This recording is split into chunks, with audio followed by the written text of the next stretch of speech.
Be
the right club. Be the right club today.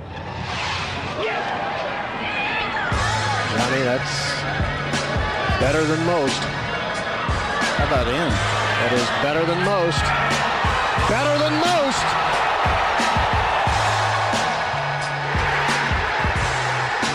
Expect anything different? Ladies and gentlemen, welcome back to the No Laying Up live show, the No Laying Up podcast, all of those things. My name is DJ. Happy to be back. It's been a minute, guys. Good to see you again. Joined by my friend and associate Tron Carter, who's got some multiple screens going on. TC, how are you? Oh, I'm good, man. I'm worn out. I've watched so much golf this weekend. I thought we were gonna do it.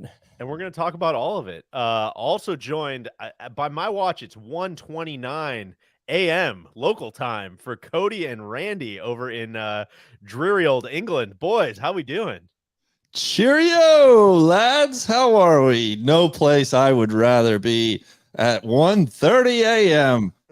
No, in all sincerity, great day over here. Excited to talk all about it.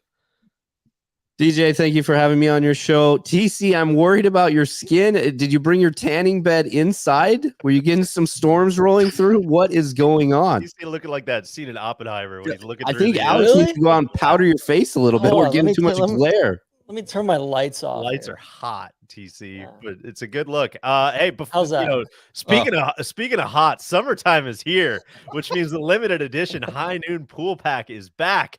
Randy, it has peach, it has lime, 2 limited edition flavors, guava and kiwi. I don't know if you've been running across a lot of pool packs over there in England, but we're bucking over here stateside. I don't know if they have pools over here. I haven't seen one. Keep an eye out for that. I would love to hear a report on the pool situation over there. It's a hot boy summer. You know, it's made for days by the pool, on the green, even lakeside. Maybe enjoy one by the channel over there. Randy, who knows? Fill your cooler with the essentials, High Noon and ice. Get out with your friends to enjoy the sun. High Noon Pool Pack is only available for the summer, so get it while you can. Look for it on Drizzly or wherever you buy your High Noon. To find it near you, visit highnoonspirits.com. Boys, first of all, let me just say I listened to the Women's Open preview pod. Randy, sounds like you got plenty of sleep on Wednesday, so I'm not going to have a ton of sympathy for you as we push into the wee hours of the night. Tuesday. Oh, Tuesday. I'm sorry. Tuesday. Well, it looked like it stretched well into Wednesday as well.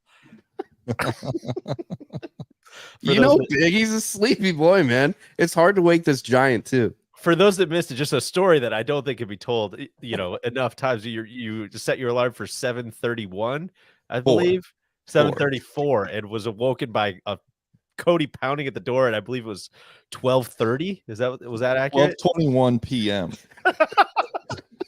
One all-time oversleeps in the history of adulthood, I would say. I don't want to blame it on Cody because it certainly wasn't his fault. He's tried multiple times though. I want that on the record. I still cannot believe he let me sleep that long. Well, listen, I'm sorry to slip that in ahead of the main story of the day. Lilia Vu winning her second major of the year by 6 freaking shots. Final round 67. I believe that tied the low round of the day. Is that accurate, guys? Yes. Always an impressive feat to go out in the final group and tie the low round of the day. Randy, let me start with you, man. What was the takeaway? You guys, I guess, fill people in too if they haven't been listening this week, don't know what's going on. What were you guys doing over in England, and what did that lead to as far as observations this week? Yeah, well, Cody and I had long planned and TC, but circumstances were working against TC, so TC stayed home. But we were long planning to come over here to Walton Heath, just southwest of London, I guess, and take in the Women's Open. And that's what we did. Our plan was to do, a preview pod, live show Friday, obviously live show tonight. And as we got into the process, talked to the RNA, they were like, hey, would you want to perhaps hop on open radio? This year was the first year that they were doing open radio for the Women's Open. And I think at first we were like, yeah, we're not broadcasters. You guys know that.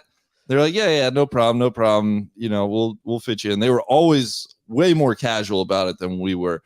And I think Cody and I were extremely nervous. I know I was extremely nervous, but it was such a freaking blast.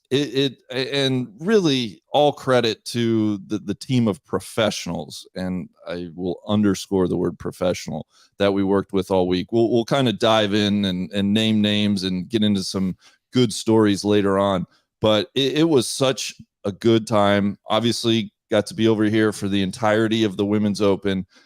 Cody, we weren't quite sure what type of tournament we were going to get. We wanted a good tournament, and I think Lilia Vu, man, in the end, delivered. Yeah, Lilia Vu, final round 67. That's low score of the day. A ball striking extravaganza she put on all 4 days, not just today or yesterday when she really climbed up that leaderboard, but she led the fields in fairways and greens, hit it all week. She just didn't make a damn putt on Thursday or Friday. Phenomenal tournament for her.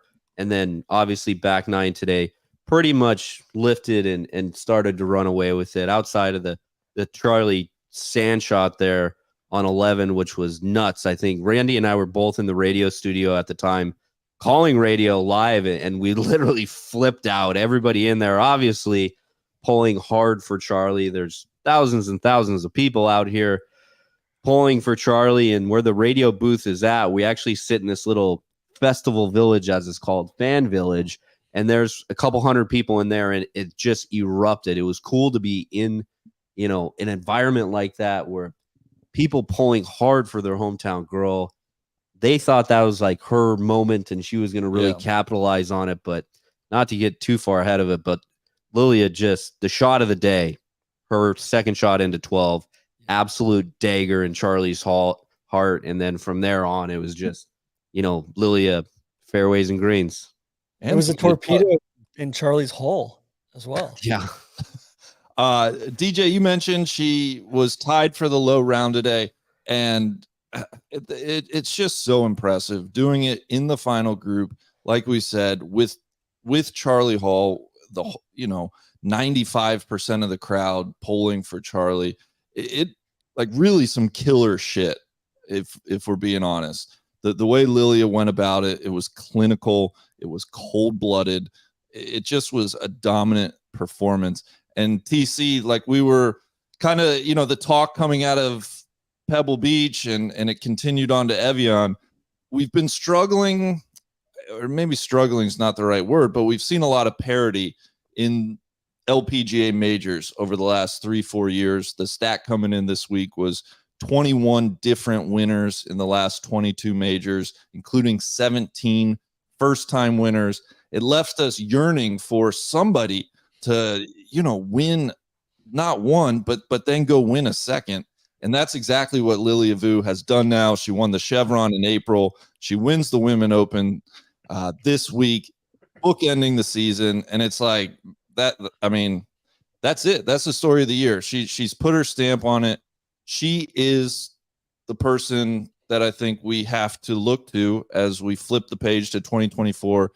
She's now the number one player in the world. And it's, any conversation needs to start with Lilia now. I think. Totally. No, I was so impressed with the putter today. Just those putts from 6 to 12 feet. I mean, right from the start, just nails all day. I don't know. I thought it was a great week. The golf course showed up gorgeous. Like it drained nicely. I know there was some rain kind of middle of the week there. Lilia was awesome, but I think the best part was the leaderboard all week. Like it was kind of the opposite of what we got at Pebble, where the best, biggest names showed up. Everybody, like it seemed like everybody played well. That was, it was like 80% of the people that you would expect to play well played well. And that doesn't ordinarily happen, especially at women's golf. And I don't know, that's a reflection probably of Walton Heath, but also of just, I think there's more depth emerging at the top of the women's game right now between Angel coming back and Jin Young Ko playing better, and Charley Hull and Lilia and Allison Corpuz and Lynn Grant, and it goes on. I was wondering where you're going to stack that name in there. I'm glad you waited towards the end of that, because TC, we're going to get there, but I think you got some words to say, my man. Do I? Just a tough. I mean, TC. It was not good today. Don't treat us like for Lynn. Oh, we're going. Treat us like we're going to Lynn already. TC. No. We don't. We don't need to go to Lynn already. I'm just telling you, we're coming. Hey, I think you're dead right though, TC. We were worried about this, and we've said it multiple times on the LPGA Focus podcast of like, where's that next dominating player? And then it got to the point where we're like, okay, like we're fine seeing this thing bounce around. We're gonna watch Celine play amazing, and we're gonna watch, Lynn get her first win, and we're gonna watch Rose get her first win, and everybody else. And then, at the U.S. Women's Open, we talked about like, hey, like who, like, I don't even think the U.S. has like a dominating player right now. They're all playing like crap. Yeah. Well, that's because Lilia, injured her shoulder after the International Crown, and that's where we did that podcast with her. And she talked about that. Like she kind of lost her swing, and it took her a while for the shoulder to start feeling better, for her swing to get back to where it was, and then really to get her putting back under control, because it felt every time she goes back to address with her putter, her shoulder still kind of feels weird. It doesn't feel quite natural yet. So I guess last week at Scottish, she took her Scotty Cameron that she has, that murdered out monster that has that bright pink grip on it, into the Titleist tour truck, and they checked the Lion Loft on it and actually like made it a little bit higher. So added a little bit of changed it so it was more upright. And from then on, she's just been like, showed up here, complete confidence in it. These greens they're so freaking pure. Yeah. It's crazy how good this golf course is. And she just putted the absolute lights out of it, which is funny because, I mean, we were like clowning basically on Nelly today because she hit like 17 greens and didn't make a single putt. That was that was why I didn't include her in that. Like, I feel bad for not including Celine or Nasa, but I'm not including Nelly in that after she putts that poorly. Oh, it was so bad to the point like it became like laughable. It was like a 10 handicapper putting performance. Truly. Did she really hit 17 greens? It was 16 or 17, yeah. And she shot 74. Yeah, I'm not sure. I'm pretty. She had over 35 putts. Yeah. Whoa. And I'm not sure how much you guys would have seen on the U.S. broadcast, but the world feed showed like every single birdie putt that she had today. I mean, she is the number one player in the world. Right. Was the number one player in the world. But I'm just saying, we saw her miss 15 putts and a few shorty par putts. Like it was one of the worst putting performances I can remember seeing. Oof. Plus shorties. I mean, like little guys. Going back to Lilia a little bit. Cody, I fucking loved that podcast that you guys did. I think I tweeted it out today. If you haven't listened to it, please go do. I don't remember when that was. It was maybe 3 months ago, something like that. Really, It would have been right. I guess right after Chevron, but like a month, like because it was on the back end of USGA Media Days, which I beginning of May. Beginning of May. So really good podcast. Lilia going into her background and fighting through all those injuries you were mentioning, and just a lot of, getting her game back on track. And it reminded me a lot of Max's story in places. Some really good stuff there, which I guess kind of leads me to my question, not to do too much like serious prognosticating here, but I mean, been waiting for an American to bust through the doors, like you guys were saying. One shows up this year and wins two. It's not really someone like out of nowhere. It's someone with some serious pedigree who's kind of dominated at every level, it seems like. So, I mean, does strike you as someone who's going to be around for a while? What's your thoughts here? Which, if you allow me, just to put a point on that, the first American woman to win 2 majors in a season since Julie Inkster did it in 1999. That's so insane. We're talking 24 years here. But Cody, please, I just wanted to underscore that point. Yeah, I think she's like, she's here to stay. But what I would say is that now, I think for a long time on the American side, like Nelly didn't really have anybody to like, there's nobody in front of her. There's nobody really to chase down. She was just kind of out there doing her own thing, trying to figure it out through a bunch of different injuries. And you talk about injuries and Lillian, what her story is, and people need to go back to listen to that podcast because the similarities with Max are striking. And Lilia actually, off of when we're stopped recording, she talked about Max. She talked a lot about Max. She looks up to Max, and she's well aware of Max's story. Obviously, both from LA. There's a lot of similarities between the junior golf that they grew up playing together, the different tournament organizations. Lilia was an accomplished AJGA player. She obviously had an incredible career at UCLA. Max ain't going to like that, but hey, I think they, at one point in time, UCLA, I learned today, they were called the Cubs because Cal was the Bears. UCLA didn't like that, so then they tried to change it to the Grizzlies. Unfortunately, my and KBV's University of Montana had that one already taken, so then they had to go to the Bruins. But it worked out okay for him. But college, phenomenal career. Then all of a sudden, like, starts playing awesome in big time major amateur tournaments. Gets invited, plays in the ANA, now, Chevron tournament as an amateur, gets to be the number one amateur, women's amateur in the world, turns pro, expects to have success right away, makes it through Q Series, and absolutely lays an egg. Made 2 cuts and 9 starts. Yeah. Like, lost her card after her first year. Then went searching, tried to get, went back to Epson and tried to find it. And then COVID set in. And, during COVID, she was like completely lost. She's still playing dog shit golf. Doesn't really know what to do. She actually talks to her mom. Her mom, Lilia, says, I want to be, the success. She's a first generation American. So she wants to like make her parents proud. Everybody's heard of the story of her grandfather building a boat. And, them escaping Vietnam over with her dad and his young wife and settling in California. And she just wanted to make her mom and dad proud. And she told her mom, like, hey, I think I'm done playing professional golf. I think I want to go to law school. And her mom is the one that told her, like, no, you're going to do this. Chase your dreams. We didn't have all the opportunities that you have in front of you. We're doing pretty good for ourselves. So we want you to go chase it. Don't give up on yourself. And she kind of turned to, like, again, the Max story. A lot of self-help books, started talking to the right people, got herself back on track, got on that, went back to Epson, Symetra, and won 3 tournaments, set a goal for herself for that year to win 3 tournaments, won 3 tournaments, got her LPGA Tour card back, had a decent season last year, and then just started out on fire this year. Yeah. Won in February, her first LPGA victory, and that led to Chevron, and that leads us to today.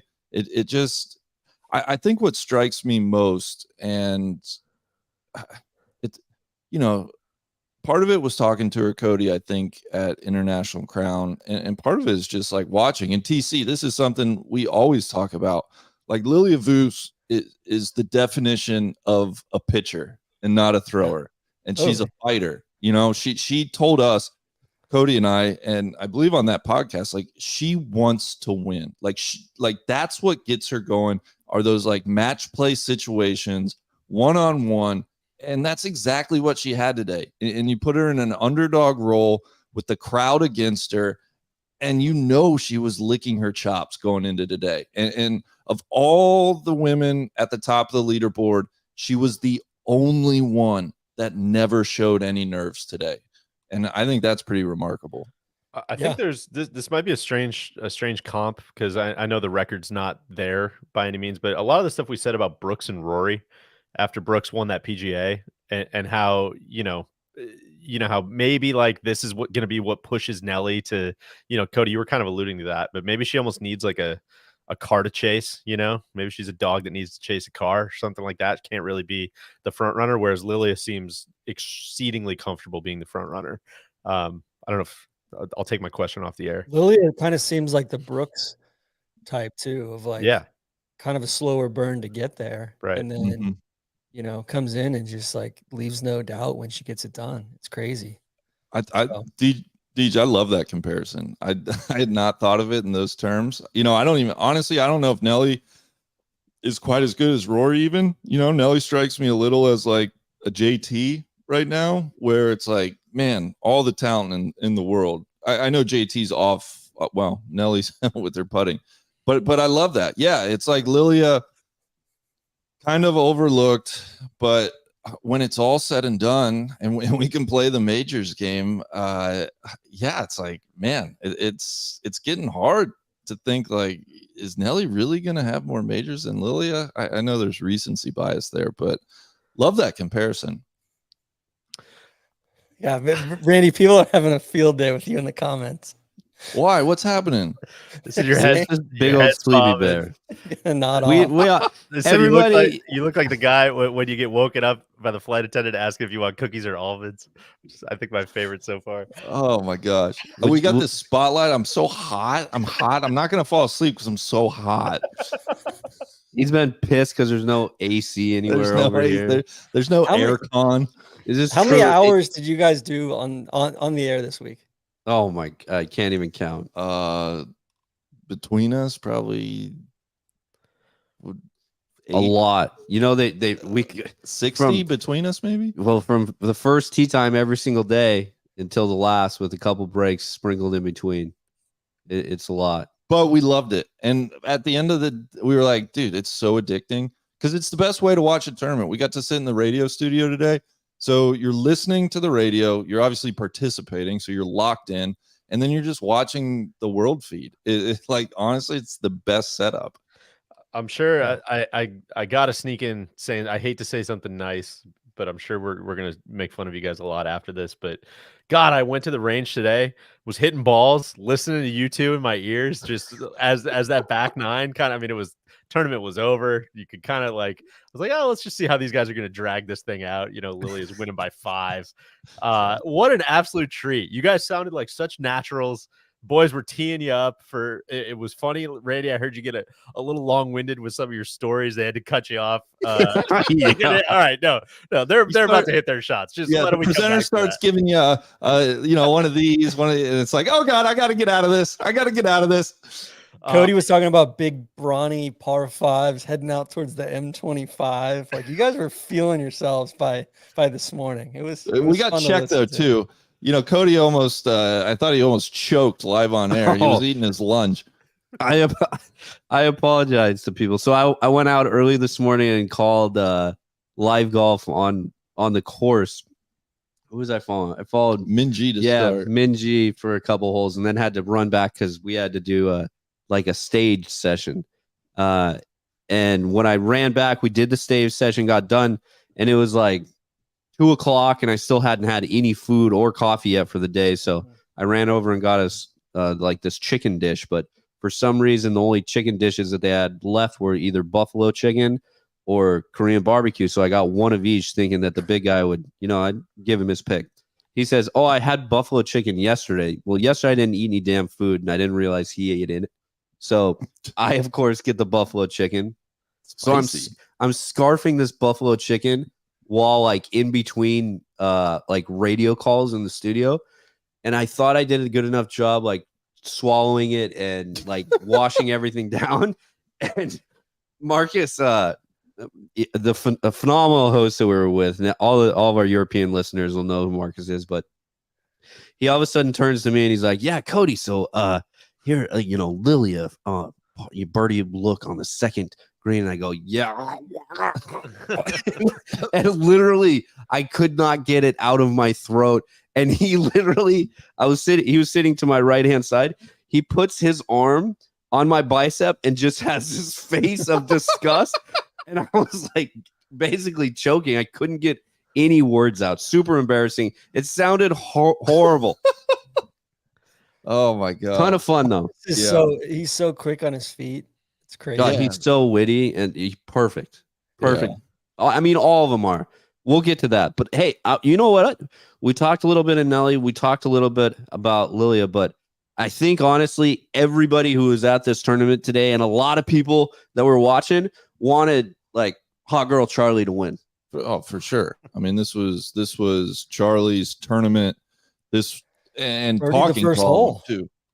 They were sure that Charley was going to win, and through 3 days, she had the look about her. She was determined, and yeah, just thinking back on a round, she had an early bogey, but it's hard to everybody's kind of making bogeys on those first couple of holes. Very difficult.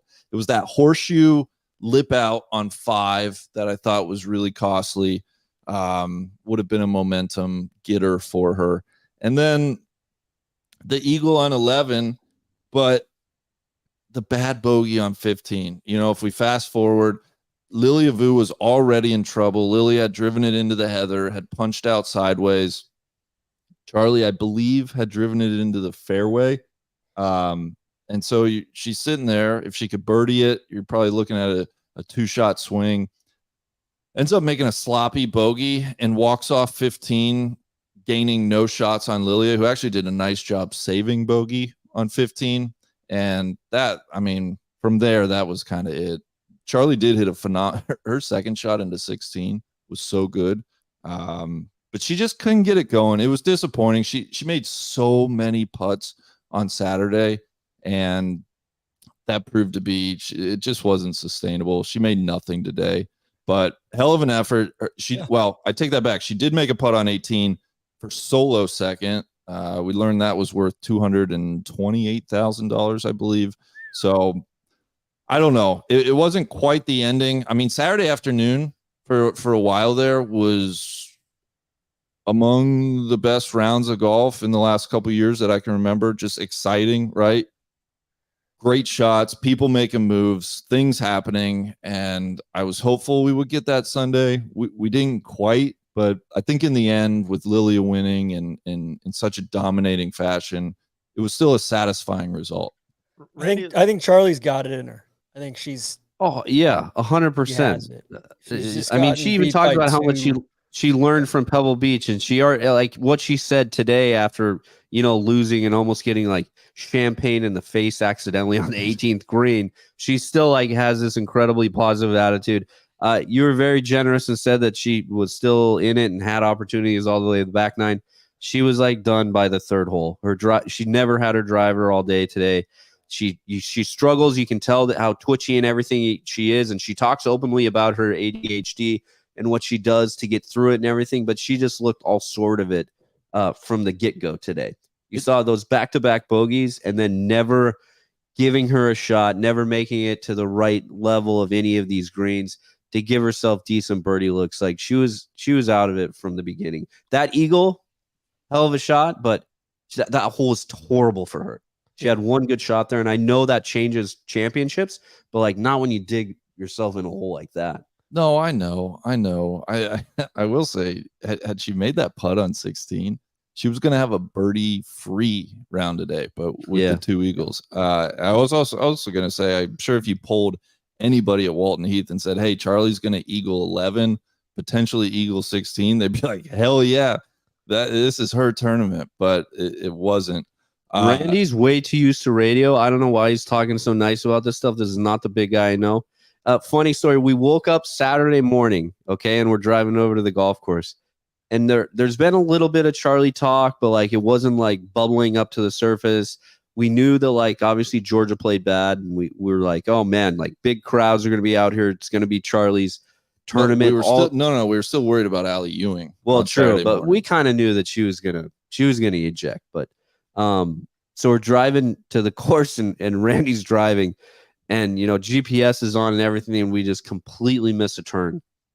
And I'm like, you know, obviously worried about missing turns here because it just because the GPS says 3 miles away, it could take you 40 minutes to get somewhere. That's ridiculous. So I turn and I go, hey man, like you daydreaming or something? Like you just missed that turn. And he's like, oh my goodness, I did miss that turn. I was daydreaming. I go, well, let's like turn around so we can get back on track. And I'm like, well, what was going on? And what'd you say? I was like, literally, I think like Charlie's round today is the most excited I've been for a round of golf this year. This is like, what he was talking about. I couldn't wait for that round of golf. And she delivered. TC, she delivered, but she hasn't won yet. And that's the Randy. You know. This is how you get hooked. This is the gateway drug. Yes, this is how This is how you end up being fucking shattered after Tommy Fleetwood doesn't win the FedEx St. Jude Classic or whatever the hell it's called. And that's where I guess I want to ask about Charley, because I feel like I'm a little bit more of an objective observer here who kind of, you know, pops in from time to time. Charley very much seems like a killer, but like, has she ever killed? Like, what's her whole deal? I don't, I feel like I see a lot of, you know, a lot of Slack messages. Oh, Charley's doing it. She's doing it. Oh, she's coming in. This is her day. And it just doesn't really seem like it ever is. So I just want to maybe check you guys a little bit on like, are we sure? Is this there? Can you be honest with yourselves for a little bit? TC, what are you seeing? Is it there? Or I'm seeing a lot of top like fives her in English brethren that we I'm see seeing, throughout, you know, a CME group. Very similar. I know. Yeah, there's some similarities there. I don't know. I think neither has won on the PGA Tour. Yeah, kind of a late bloomer a little bit, like getting better and better later. And she's 27, which is like 60 in women's golf years. Both love Dubai. Yeah. Yeah. I don't know. It's so, yeah. I mean, I totally see it. She plays with swag. You know, like people were on her about the pre-shot routine. Normally I hate slow play. She's not a slow player. No, she's so does it. She's like fast. She's super fast. She has that pre-shot routine that's very set, and she does it every time, but it is the same thing every single time. Yeah. She does her work while everybody else is playing, you know. It's great. Guys, the final group played in 4 hours and 10 minutes. Yeah. And I think had they had their druthers, they would have played in 3 hours. Like Lilia was like pushing. It was crazy fast paced. Lily was upset because they obviously didn't have that many like soft cams out there. So like cameramen are like sprinting all over the place trying to get behind them. And she's just like, oh, come on. Like telling like golf, like get the carts closer then. So like we can hit these shots. DJ. Hey, real quick. Speaking of hitting shots, we got to pay some bills here, Cody. We're way over time. Hold on. Do you promise to throw it back to me for a Charley thought? I absolutely promise. Okay. Think about it. Get it real tight on what you want to say, because you know, get back into that radio. We can't be cutting you off mid story. TC, pay some bills with Titleist here. Oh, Deej, I would love to. As you guys know, the Titleist T Series irons just came out. The new 100s. T150s, which most of us are in, T200s, T350s. According to sources, which is myself, Cody is absolutely flushing sources, TC. His new mix set of 200s and 150s. And he is, I mean, it's crazy. I'm not sure what you saw out at Woking or in the Pro-Am, but at Sand Hills, I saw Cody absolutely flushing the ball like my guy HE down there at Sea Island. I mean, it was Cody a laser show. How'd it go, Cody? Yeah, I absolutely love these islands, these irons. Biggs over here just trying to give me a hard time already while we're trying to make some business happen. Anyway, I got fit. TC, you were with me. I know you both. You're also in this combo set as well, but hitting the ball absolutely amazing. I switched from the 100Ss to the new T150s. The reason why I did that primarily is because I get more speed through the surface. I would have some misses with my 100Ss and a lot of heel strikes that the 150s making up for. The 150s, they look amazing. They're almost the same profile. They look thin from the top. That's what I really liked about my 100s. I don't know. I think I hate to put myself in this position and talk about like flushing it like that. I appreciate the kind words that You're you so said. humble. That's awesome. I played amazing in the Pro-Am. We had the opportunity to play the Pro-Am Tuesday. Out here at Walton Heath, absolutely did not miss an iron shot at all. Played at Woking with Randy, did not miss an iron shot at all. Had some putting issues. DJ, I know that's your block, but this isn't the putting. Yeah, I'd love to get you back in the lab. We'll do another putting lesson here shortly. I know, but honestly, this little tiny change that I made between club heads, literally like focused in yardages, what my distance control actually is, and it's been like a huge help for me. Well, folks, there you have it. T-Series fittings are available now. Head over to Titleist.com to find a fitter or a fitting event near you. And you can be like us. You can be in the 150s for the most part. I think Randy's still in the hundreds, actually. So I am. Premium ball strikers only in the 100s. Hey, Randy, I feel like you got some more thoughts on Charley Hull. Is that right? Yeah, I think we're overlooking some of the Solheim killings that she has on the wall. I think she's bagged some bodies at the Solheim Cup. Again, man, who's this? Who's this? Randy, you better watch out talking about bagging bodies when you're in the UK. They'll come at you like they came out. They came for Ali Ewing. They came for Brian Harmon. Came for Cody. I mean, we need to just say it. Okay, TC and I, it's our number one term of endearment for women. TC, like, she's a bad bitch, but period, point blank. And I say that in like complete respect because she owns who she is. She's living the life that she wants to live. She's unapologetic about the way she does everything. And I find that so admirable. And, we can talk like on the men's side, like, oh, big dick this and big, it's like, what's the vocabulary we're allowed to use on the women's side? Because that's what Charley is. When I say she has swagger, it's like, I think she's the fucking coolest golfer going right now. Honestly, I was a little bit disappointed in her outfits this weekend. I thought that played a role. She had some great outfits Thursday, Friday, and it was just kind of toned down. I think you had Conditties. You never know when that rain's gonna pop up in these beautiful English summers. So she got to wear the rain pants. I'm sure the legs get cold in those skirts, so you got to throw the bottoms on. You never know when a new top's going on. But what I do know is that whatever Charley starts a round in, that's what she plays the entire round in it. She does not change. So she will not take the bottoms off if she puts her waterproof pants on. If she's playing well, right? No, period. Oh, okay. Period. Very superstitious about it. Also, Randy's yelling over here. That's how jacked up he is about Charley. He's just screaming in my ear. I mean, honestly, I haven't seen him this excited and fired up. He even went, the stage session that we did, we had like, I don't know, maybe 50 people sitting there watching the little live show that he did. He absolutely, first, he asked the question, but then answered for himself before me. And of course he chose the hometown favorite and then completely set me up to be like, oh, the bad guy. Here comes the bad guy. Gonna pick Lilia. I think I was setting you up for success. I think you're looking at it now. Glass half empty there, my man. Speaking of setting up for success here, can I set you guys up for success a little bit? Please. We're 40 minutes into this. We got a lot of stuff to get to. Yes. But kind of rapid fire here. The protester, was that on 17? today. So cool. sick. So sick. I have never I was like edge of my seat, my proverbial seat, when like, oh, and of course we've got some climate protesters out here. Let's throw it over to Big Randy. I was like, fuck yes. What's he gonna? He's about to get fired. What's he gonna say? I know. He just played it. I mean, just absolutely took the pitch. It was so disappointing. TC, do you? I know these are the same people that were at Wimbledon. I hope I pronounced that correctly. I don't know. You tell me. As Randy But said. It's Wimbledon. We're Did you get to watch Tottenham today, Randy? Tottenham had a big draw, 2-2. We're fine. We got the result on the road. Come Randy's on, been you texting. Spurs. Come on. He's been texting Poosh and I all day about how he's a Spurs fan now.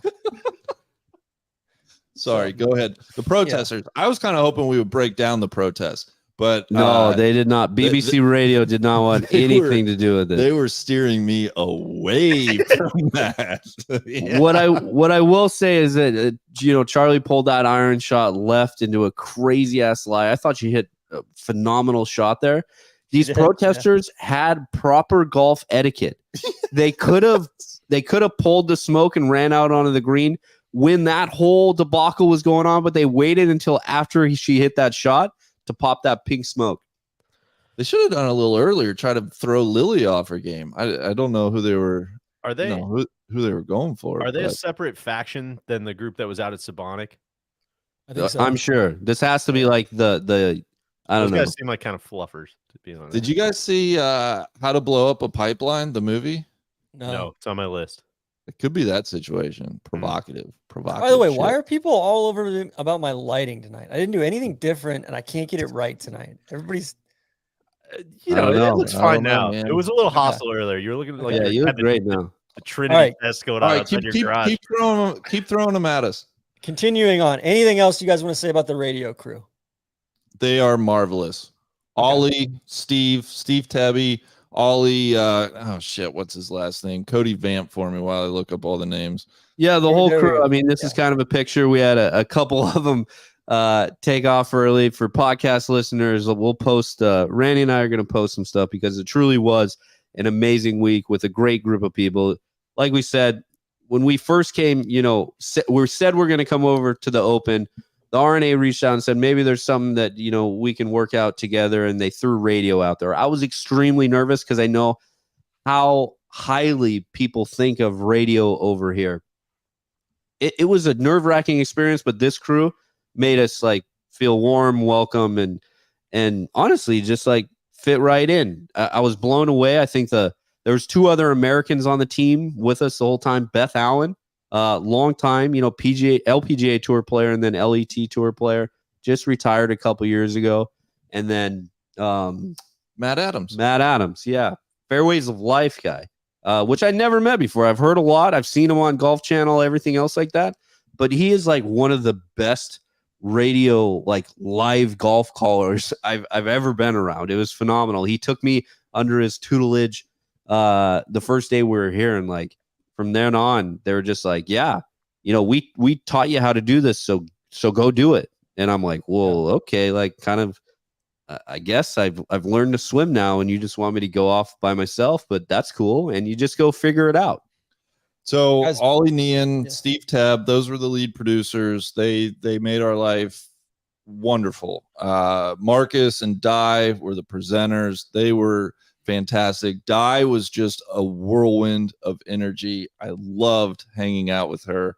You mentioned Beth Allen, but Kat Downs, Sophie Walker, Rob Lee. I mean, literally, I apologize. I'm not going to name everybody, but the behind the scenes Academy Awards. I know. Start playing the music on me, Cody. Yeah. But you know what? I'm gonna play the music on you. You guys are let me just say something. Let me just say, in all sincerity, I think Cody and I, it was one of the most enjoyable weeks for us because it was such a fun experience. It's such a welcoming, fun group of people to be around, and they were so patient with us. They worked with us. Ian Carter invited us over for dinner. It just was, they truly made our week. So we can't say thanks enough to them. Love it. Hell yeah. Congrats on a great week, guys. Yeah. I was bummed to miss it. Any critiques for the RNA? Anything that you wish would be done differently?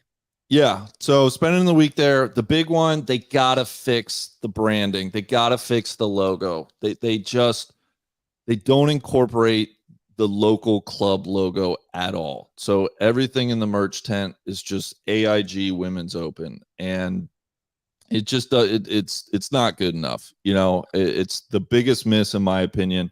Okay. That's one thing. I think the second thing, because the radio is such a compliment to like being out on the course, if you're a spectator, either having those for sale or better yet, like providing them to the people would be wonderful. I think that would go a long way. And then we were kind of talking about it. Like, I think if you're going to like label the male winner the champion golfer of the year, like just do it on the woman's side too. Like, yeah, what's it going to hurt? It's like, come on, let's get it together there. At the same time, complaining about like branding and stuff, AIG extended their partnership till 2030. Purses continue to go up. This was a $9 million purse. Great.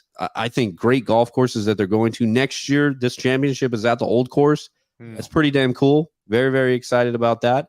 And honestly, Walton Heath, like a 36-hole facility.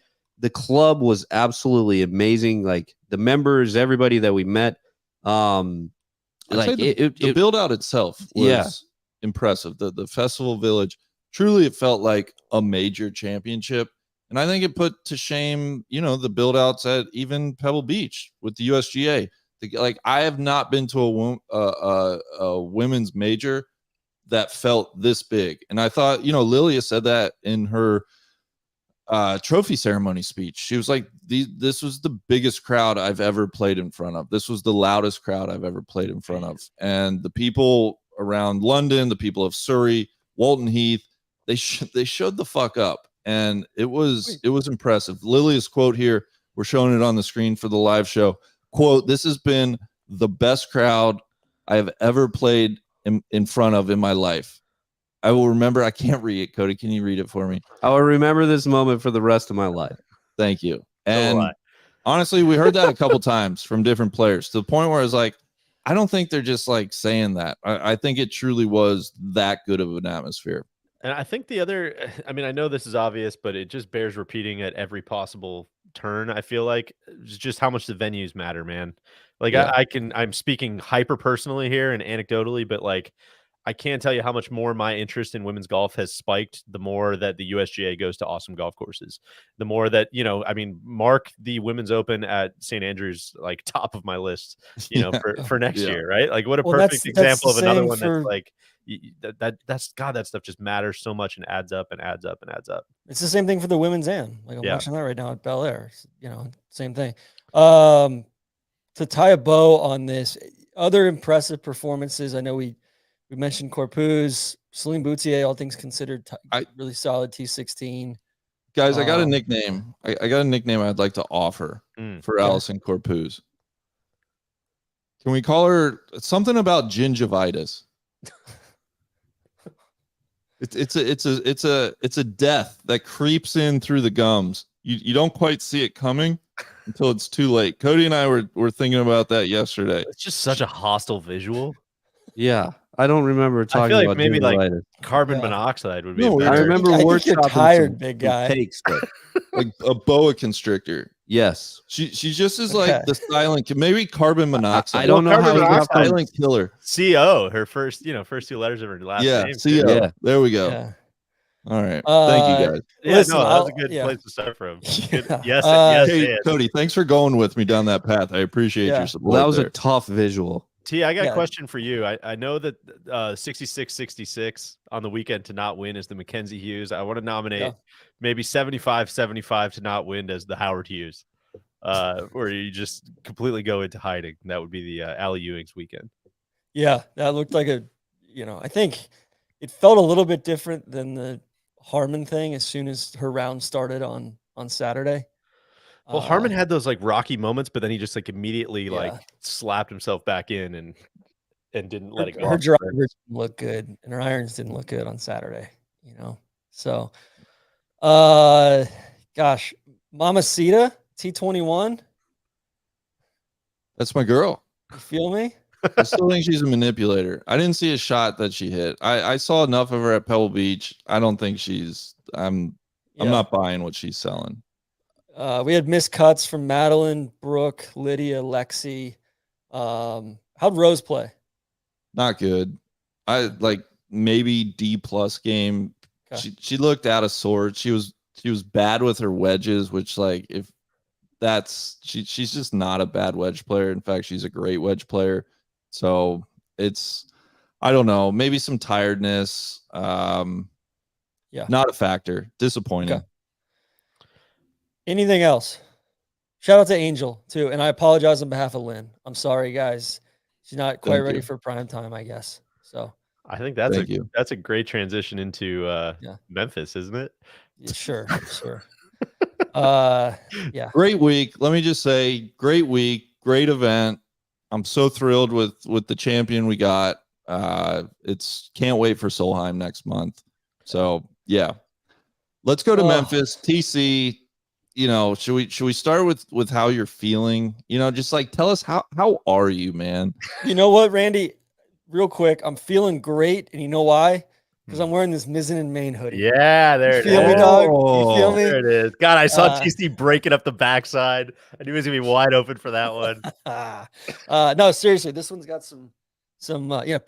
Hey, everybody in the comments that's calling me Kenny Rogers Roasters Kramer needs to stop. This thing's got some pockets here. Really nice kind of pockets. It's a great piece. It's fantastic. They're famous for their performance fabric dress shirts. These are, dress shirts Neil's been wearing for decades now. But they do more than dress shirts. They do polos, pants, pullovers, hoodies, shorts, t-shirts, all of it. These are the clothes that we like wearing. We want to, kind of dress it up a little bit, but still stay comfortable. So they are big fans of Strap Nation. So you can type in Strapped, STRAPPED, Strapped, all caps, $35 off of a purchase of $125 or more. That's a heck of a deal, Randy. MizzenandMain.com. And they said they've got also a C-Suite discount. That's for $0 off because C-Suiters, we don't need discounts. And then, sorry, the NARC, they don't have anything for you, bud. That's all right. I've got some comp stuff from them. I'm kind of in both camps as always. But, this is stuff that I would wear, here. I got the AC jacked up. It's like 1,000,000 degrees here. But also, I would wear it to a business meeting too. That's right. Yeah. MizzenandMain.com. Thanks for their support. Going to Memphis, we have the FedEx St. Jude Championship. Lucas Glover. I did not have this. I probably should have paid closer attention. Didn't have Lucas Glover winning back-to-back events in August. As you see him cooling his hands down in the cooler, just off the 18th tee there, I believe. Lucas Glover, your winner in a playoff over Pat Cantlay, the tool man. We've got Hammer time, baby. We've got Rory a shot back. We've got Tom Fleetwood a shot back. Gotta think we're gonna get to that. Taylor Moore 12 under, a couple back. Corey Connors, nice week for him. Adam Schenk, a nice week for him. Cam Davis, Sung J M, Russell Henley, Jordan Spieth, and Max Homa all T6. Where do we want to go first? I mean, yeah, I can kind of do some rapid fire stuff here. First of all, it was hot. It was hot as fuck. Like crazy, like heat index of like 115 or something. Yeah, like awful. Like that they so they had a weather delay today. I can't talk, and it actually cooled things down. I think it made it a lot more tolerable. It's crazy to see Lucas Glover playing without a glove in swamp conditions. Yeah, and then Taylor Moore shows up wearing all black. And I got to butt in real quick because shout out to our guy Trevor Ibbleman was doing some reporting on that. He's like, he heard all these people complaining about the heat and it just fueled him even more. And he came out in all black today. And then by like the 13th hole, he said he gets his energy from the sun. The sun gives him energy. I couldn't remember if that was him or if that was Gary Player. If Trevor was relaying that from Gary Player as like he used to wear all black because he said he got energy from the sun, which was the kind of shit that I would have started saying. Absolutely. I mean, I dare you to prove him wrong there. Well, he had. We ended up changing shirts either way. Shank out of the bunker almost. He had another shank that Dottie was very hostile about. That Like she was very adamant that it wasn't a shank. Hit it Clearly into that was a shank. hit it into a bush. Yeah, hit it they into were. a They were. bush. I mean, they all but were like, no, Dottie. He like that was a shank. Like, Yeah. Okay, maybe he didn't I mean, check the it, but fact he, that yeah, he he hit it like shot 70 yards dead right, the short. fact that he shot 71 was pretty Battle. admirable considering all the places he was. But yeah, I don't know. It was just, we'll get the Tommy stuff out of the way here. 66, 66, 66, 68. Comes out today. He played really well. He putted his ass off. He was number 1 in putting coming into Sunday. Birdie's number 1, and then makes this really, really bad bogey on 2. Sure. Like hits iron off the tee, dumps in the left rough. Almost then, a bad Santa ball on 1. Yeah, like Right almost down the shaft. Yeah, and then lays back on 2, misses the fairway with the iron to like a diabolical hole location. Like props to the tour's setup people for that one. That was sick. Makes a bad bogey, makes a par on a pretty easy par 5, number 3, and then kind of steadies the ship. But he missed 2 shorties. Yeah. Yeah. What was the hole where he missed like the 3-footer? I think that was 6 maybe. but That listen, that was where I was like, this. it was 4 feet 2 inches. And he missed another 5-footer, which when you lose by 1, you got to maybe put those under a microscope. Yeah, I feel like no, for sure. I mean, he made a bomb on 11. He made a couple long ones. Overall, it was, I don't know. He like weird 8-iron. He had an 8-iron into the par 5 16th. Rinses that in the bunker. Gets up and down for birdie, and then 17. He had a good putt on 17. Like you can just tell his speed's just not natural, right? And then 18, I felt like he was going to hit a really good iron into 18, little gap wedge there. Spieth ices him. This one hurts. This one hurts worse than the other ones, guys, for some reason. Really? Hurts worse than losing the Open in his home It does, country. just because that was like a Hometown. slow bleed. Or Like the you actual knew that playoffs, wasn't like going to when happen. when you flew across the ocean to go watch. You know what? Like at least that it's like I knew he wasn't going to win by like the Time you're 4th halfway hole. there. Yeah, so it's like this one. It's like, man, it was so close, man. And it's just, and then for Patrick Cantlay of all people to come through and beat him, along with Lucas Glover. We'll get to Glover here in a sec, but I was gonna say, man, didn't Lucas Glover it was actually beat him? just it's like it's fucking crazy, man. It's maddening. I'm emotionally bankrupt right now. I have nothing left to give. It's going to take me another couple days I got to go to Chicago this week. I'm going to try to have dinner with Tommy, and we're going to get this thing on the rails. John reminds me of like a guy who keeps coming up in front of a parole board and just refuses to admit that he did anything wrong. Like, yeah, Mr. Carter, that's all well and good. If I understand it here, you will not be apologizing. Is that right? I mean, all right. So going back to Parole denied. Parole denied. going back to Hilton Head, T15, T5, away, T18, guards. cut, lost in a playoff, T5, cut, T6, T10, T3. I mean, he's playing brilliant golf right now. Totally. TC. God, I feel like we've been through this before. TC, I have a legitimate question I want to ask you. Does Tommy need to? I think Tommy's in that weird zone where Big Tone was for a little bit, where he was. Oh boy, our camera. Oh boy, Sarge. If you can still hear me, We got you. We can hear you. Oh God, you guys whole are back world to your can hear radio, Brutes. Is Fleetwood too good? Where he's caught in this middle, he needs to go down and play like the Puerto Rico Open. He needs to go play some lesser events just to win them. Remember when Solly got at his wits' end and he said, "You know what? Big Tone would actually have a lot of wins if he wasn't so good. He was playing in too many good events. That's why he's not winning." I think it's something to consider at dinner in Chicago. Guys, I'm not gonna go there. I was, he hit his wedges okay this week. I thought he was gonna be a little bit better with his wedges today. The putter seems to be turning around. He's working with Butch. He was out in Vegas with Butch, or down in Florida with Butch. I mean, he's already playing lower tier events. He played the Canadian Open, for God's sake, the Ontario Open. Sure. I don't know. I'm still buying. We're gonna win. We're probably gonna win this week at Olympia Fields.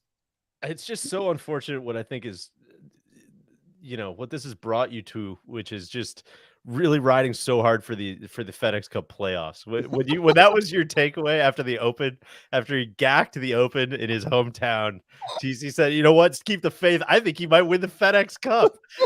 As a dunk, it was true. Shut just up. like He TC. shot That's 68 today. it's No, I'm just so unbecoming of a the take process. of It's your caliber. gross, TC. It's gross. Shit's people are gross. shitting on his game off the tee. He was 13th in strokes gained off the tee today. He gained strokes approach. He gacked two short putts and Lost by one. I was gonna say, God, two shots. Where are you gonna find those? Man, if there was somebody that came to mind that just the last 2 weeks made every fucking putt they needed to make, I wonder who that would be and what that would look like. Anyway, talk about Lucas Glover. Anyway, speaking of picks and people who I believed in Here this we week, go. Strapped Lucas Glover. The fund was Well, all you guys over him. apologize to me. Yeah. The fund had Cam Davis this week. Cam Davis finished. Who you called quote a nuke would have been a G6. I had 40 nugs on him at. You avoided my nuke. I had 40 nugs on Cam Davis to win at plus 6,500.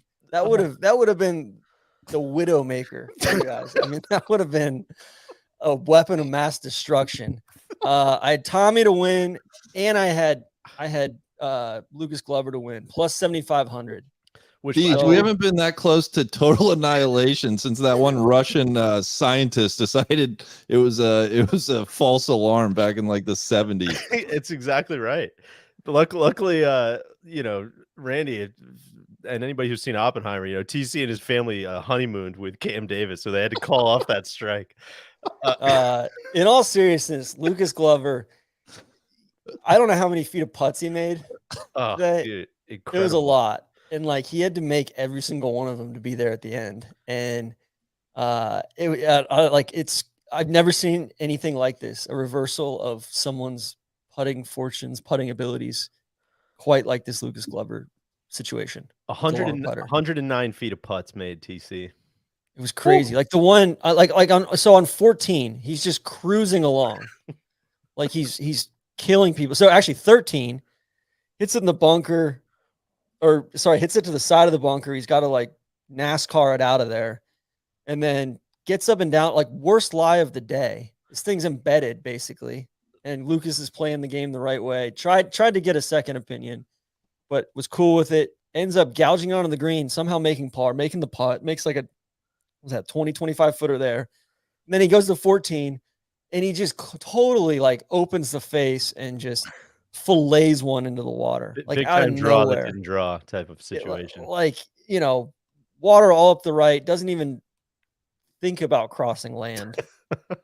Gets up there and like gets it up and down from, 135. 135 yards out, makes a bomb there. And then ends up like a total Houdini play on 17 as well. Drives it up the left, and gouges it up to like 60 yards out, and then gets up and down from there. It was nuts. Yeah, I don't know. I don't know what I would even like compare this run to. Right? Is it kind of like didn't Horschel have a run like this? That's what I was gonna say. I mean, that's what comes to mind, but also like he was like young and exciting and like, oh, this guy's gonna be like the world beater. This is just like, man, Lucas Glover, like that's kind of random, huh? Like I didn't see that one coming. Is kind of just how it feels. Yeah, and didn't Mark Wilson win a bunch over like a short amount of time? That was more like Hawaii West Coast. Yeah, thing. he was a West Coast killer. But yeah, it's very much like I don't know, it's bizarre because he's the same ball striker he's always been. He didn't drive it great today. He kind of struggled off the tee a little bit more than he had the rest of the week. But it's just it looks like he's playing a different sport now. It's wild. Big, are we ready to talk Ryder Cup stuff with Lucas? Been waiting for it. I mean, how can we leave him off? Seriously. I don't know. TC, you want to get yourself on the record here? What are your thoughts? Yeah, I'm full support of, granted, like my opinion doesn't count for this. Although I think Ludwig is going over. He's going to play over in Europe. So he's abiding by Captain Donald, what he wants him to do. But yeah, Lucas, I don't know if it's between like Big Tone, Lucas, JT. It's like, all right, like Matt Kuchar made the playoffs. JT didn't even make the playoffs. Like, and like all these people that are like, oh, well, like, here's what matters in 45 days, who's going to be playing better. And I'm like, well, Lucas Glover, like his ball striking is probably going to be exactly the same as it is now, as it was 10 years ago, as it was 16 years ago. Like it's exactly the same. Yeah. His putting's just a lot better now. So the guys that are automatically on, let's start there. So these are, so the qualifications end next week after BMW. So obviously we're going to talk about this a lot more, but Scotty Scheffler. Oh, the boys' camera is back. Welcome. Scotty Scheffler, Wyndham Clark, Brian Harmon, Brooks Koepka, Xander Schauffele, Patrick Cantlay are the guys that are in right now. This has not been updated, although I don't really know what would necessarily change. Max is number 7, Cam Young, number 8, Jordan Spieth, number 9, Keegan Bradley, number 10, Colin Morikawa, number 11, Sam Burns, number 12. I would say prevailing wisdom probably has Ricky moving into that team outside from number 13, which kicks off probably either Keegan Bradley or Sam Burns, I would say. And then you kind of have that last spot where it's like you can pick one of these guys, Keegan, Sam Burns, Justin Thomas, and then you start getting into Denny McCarthy, Kurt Kitayama, Harris English, Finau, Henley, like some of those guys. And then obviously, here comes Lucas Glover rocketing up the rankings. He moved up to 35th last week. He's probably going to move up round about, I don't know, 18th, something like that, 20th. I will say my Denny McCarthyism take. He finished DFL this week. That's tough. So that was a tough break for us McCarthyists. Bit of a red scare. No red numbers for Mr. McCarthy. So I guess my thoughts on it were, I was kind of very pro JT for the last couple months, just because there wasn't really an American that was kind of kicking the goddamn door down, right? Where it's like, do you really want JT or X? And now that, Lucas Glover's kind of doing exactly that. So I'm with you, TC. I think it's truly like a 50-50 ball for me right now. And I can like pick one if you want me to be hot takey. And I guess I would pick JT right now just because I think it's fun. But I think it's truly like, is it fun though? I think it's fun that like to piss people off or fun. No, I think it's fun that you have. You might as well pick Mickelson. You could certainly talk me into that. Bryson, you can certainly talk me into. No, I think it's fun to have. This is to take nothing away from Lucas Glover, who I really, really like. I think he's a fantastic player. It's been very fun to see his resurgence. But like, I think JT is kind of like a historic talent.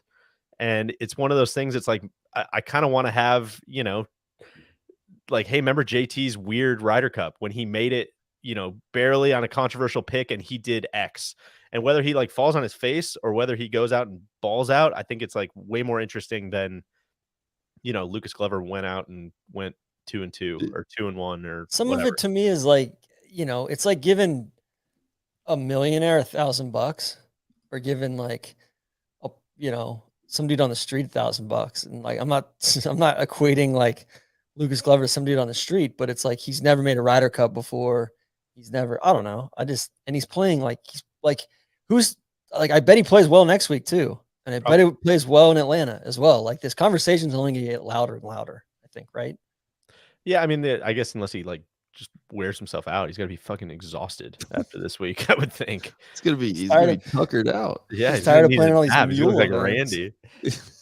God, somebody played his way out of the pasture. Somebody on Twitter today called, we were talking, which we'll get to, all the like, 70 to 125 kind of part on the money list. Someone called the pasture today, which really made me laugh. Which TC, I got no laughs out of Pasture Troy. Pasture Troy Merritt was great. That was a great joke.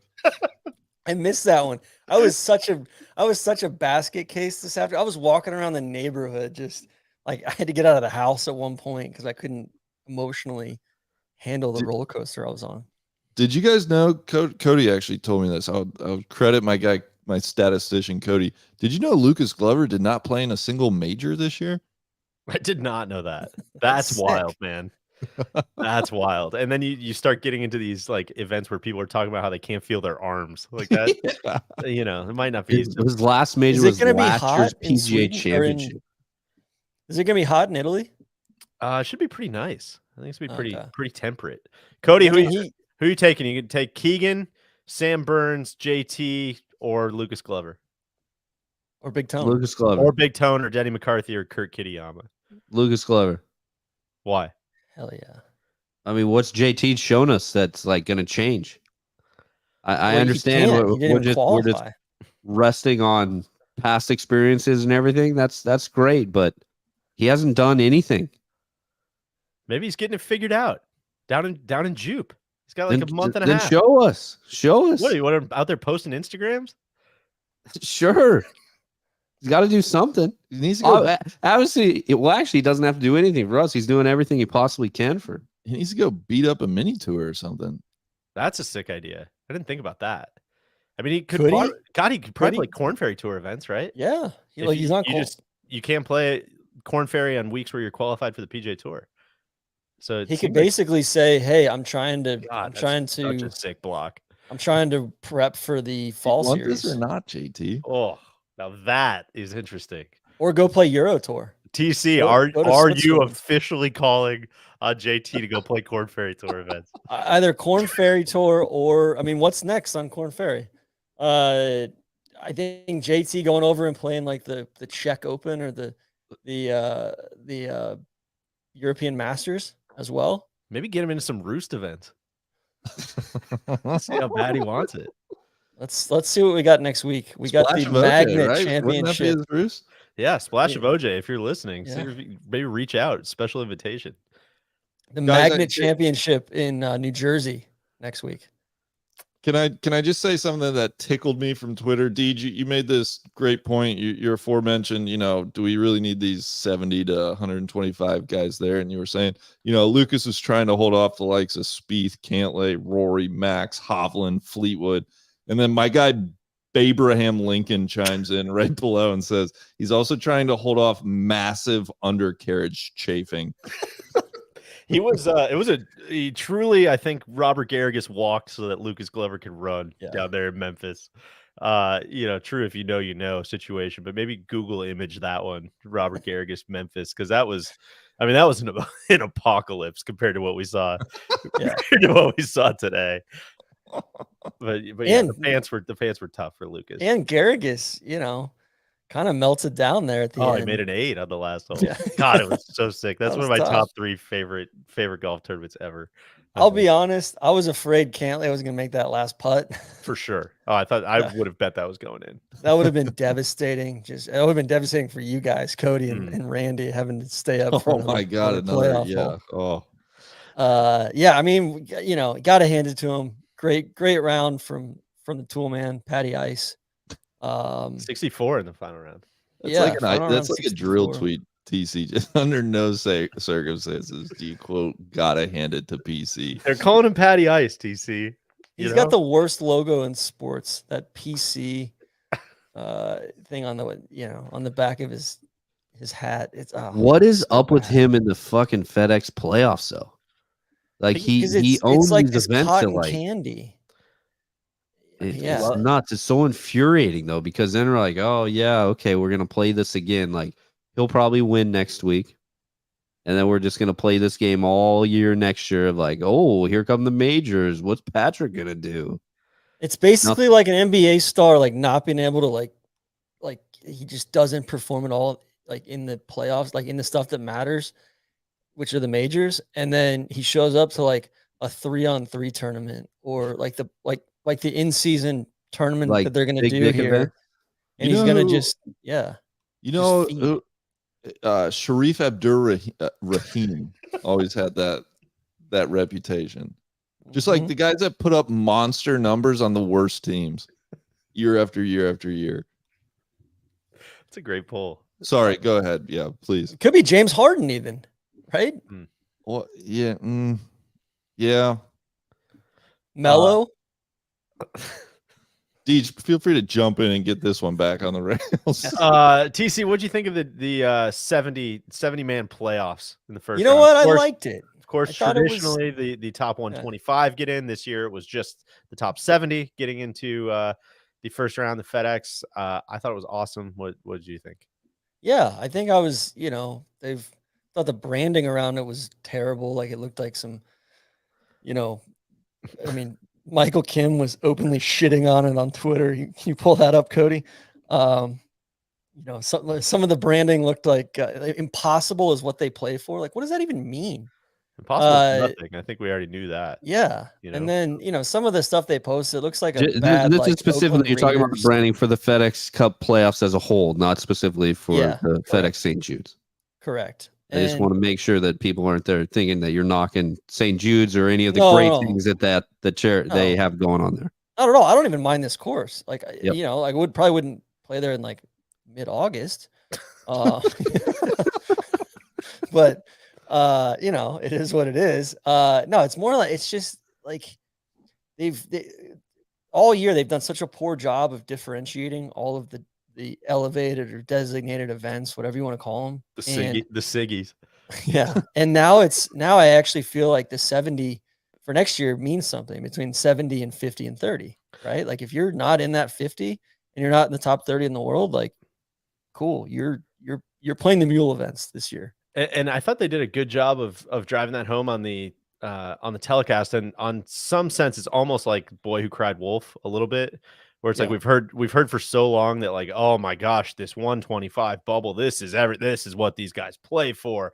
This is massive, blah blah blah blah blah. And it's like, no, dude, this is like a whole other level now, right? It's like, there's just a lot of like guys that are not going to be playing in the biggest events of the year next year. Like JT. Yeah, which I don't know if there's like which JT might carve outs like, for OWGR or something like that. He's still inside the top 30 in the world. Yeah. Right. Or I you know what? I hesitate to say the world in the OWGR because I think if the LIV guy, like if Cam was there, he wouldn't be in the top 30. Yeah. JT wouldn't. So, but yeah, like it's like Hideki's fine. Like Hideki finished outside the top 50, but he's clearly. I think he actually moved back in. Okay. Towards the end of the day. But like Nick Hardy, for instance, like great season, like played his ass off. Won the Zurich with a partner, but like has played really, really well here the second half of the season and gotten healthy and like really wanted to make the top 50. He had kind of an emotional interview afterwards. And it's like a harbinger of like making the leap into that upper echelon of tour players. And I think the thing is before the entire tour was making the playoffs, it would be like having a fucking like 3-14 season in the NFL and like, oh yeah, like we finished fourth in our division, but we still got to make the playoffs because, we weren't the absolute last place, didn't finish outside the top 125 kind of thing. And now it's like that top 70 means something. The top 50 means something. And I guess the top 30 means something. Like I'm kind of struggling as like the top 50 versus the top 30. I guess guys want to make it to the Tour Championship, but yeah, that feels a little bit more fraught, right? There's always like the Augusta invites kind of hinge on that sometimes. Yeah. And I think there's a lot of like performance bonuses and stuff like that is a little softer. But I think like when you really look at it, it's kind of cool that, the top 5-6 guys that ended up sneaking in to the not designated events for next year, like Cam Davis, Cam Young, Hideki, Tom Hoagie, Harris English, Patrick Rogers are in, which all those guys like at one time or another kind of felt like they were having really good seasons, right? Cam Young kind of rose to the bell, like answered the bell when after playing some pretty bad golf the last couple of weeks, kind of figured it out and, kind of locked up like the password to the ATM next week a little bit. Hideki, same thing. Cam Davis has had a really nice season. And then the guys who finished just on the outside were Mackenzie Hughes, Nick Hardy, Taylor Montgomery, Alex Smalley, Thomas Dietrich, Steven Yeager, all guys that are kind of like, would it have been a little weird to see most of those guys in the signature events next year? Like, yeah, probably would have. Right. And Deej, like you tweeted about it earlier. Like what's the difference for the fan between having 70 and like 125 guys this week? No, I think it's like a pretty awesome, I think it's a pretty awesome, example of like, obviously the fewer guys you have in there, the better chance that you have the big names, up towards the top of the leaderboard. I think they created a whole tour dedicated to that effect. And I think the other thing is, it's really interesting. I was going back and forth with Michael Kim. I feel like we mention him every week. Randy just mentioned him a minute ago, but he's kind of become like one of the few guys on Twitter that still kind of engages in a serious way and shares serious thoughts. And we're kind of going back and forth because he was like pretty legitimate gripe, right? He's number 78, 79, I think, on the season ending list. And so he did not get into the playoffs. And so it's kind of like one of those spots where it's like, man, this feels a little arbitrary where you drew the line, right? And they're giving away so many more points at BMW now, or I'm sorry, at FedEx now in the first leg of these playoffs. So like a lot of these guys from, 51 to let's call it like 90, when you have so many more points in that first playoff, like you have a chance to really play into the top 50. And like it does kind of feel like a little bit of a playoff. And it probably feels a little arbitrary to a lot of those guys, like where you draw that line. But it's kind of interesting, I think, like who you give that lottery ticket to. And to me, I think it's like 20 guys feels like the right number, right? It's like you have to play really good to get in the top 70. And from there, yes, you have a chance for almost like this accelerated, 1 week. Can you get into the top 50 because it's going to change your entire year? I don't think it's as fair to, let 80, 90, 100, certainly not 125 guys into that like lottery ticket. Yeah, you've got to draw the line somewhere. And I feel like they've always erred on the side of drawing it too big. And now it's like, cool, let's err on the other side if we're going to err on any side at all, right? Agree. So yeah, stoked for BMW next week. Olympia Fields will be awesome course for it. I've actually never been before. I'm stoked to see it. You know what? I've never been before either. I'm looking forward to seeing it as well. Yeah, never been. I will. I'll see you there this week, TC. I'm excited for it. You buying or selling anything you saw from Spieth this week? Holding. I don't know enough to buy or sell these days. I feel like it's truly like don't know who's going to show up. It's kind of yeah, exactly. It's just a volatile market, Randy. What about you? I think I'm buying a little bit. He had that crazy bad drive down the stretch there. Max seems to be trending a little bit. He'd never finished better than like 45th or something here. So, really nice job there. Rory, new putter this week. Scotty, new putter this week. It seemed like Rory had a little bit more luck with his than Scotty. Scotty lost 4.4 strokes on the greens in the third round alone. Not good. Really, really tough there. So, and then, Matt Kuchar, like I said, made the playoffs for the 17th year in a row. That's that. That's not sick. Yeah, so, that's what can you say, TC? Yeah. What can you say? It wasn't said in NLU podcast episode 1.